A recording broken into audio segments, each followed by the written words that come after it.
My original plan for week 6 of my final major project was to record the vocals, which would mean that all of my recordings were finished and all of the MIDIs were in place. I ended up deciding to keep the original vocals just because I felt like keeping the original ones kind of kept the same tone, and I didn't know anyone that knew the song in order to record it in time, and I wasn't going to sing it myself.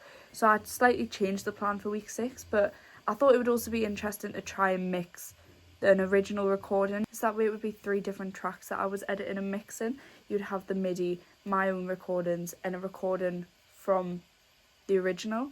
So with that in mind, all of the recording was done and I was ready to start the mixing process. The first step was working on something called the static mix, which is how all the volumes sound together and making sure that they're kind of balanced in the way you want it to be. So for example, making sure that the drums weren't too loud, making sure that the vocals could be heard and things like that. It was also important to look at the panning positions, so that basically is where you would hear the different instruments in the stereo field. And I found a guide online that kind of showed me where they would sit, and it kind of emulates where those instruments would be on a stage. For the volume, I used a level meter to make sure that nothing went above digital 0, and they sat between the -6 and -3 decibel range.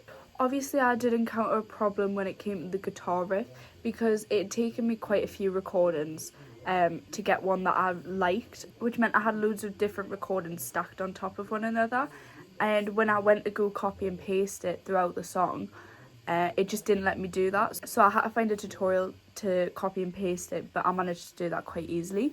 I also did some automation because, for example, at the start of the song, the bass was way too loud, and I kind of wanted to drop that volume and then bring it back up for the rest of it.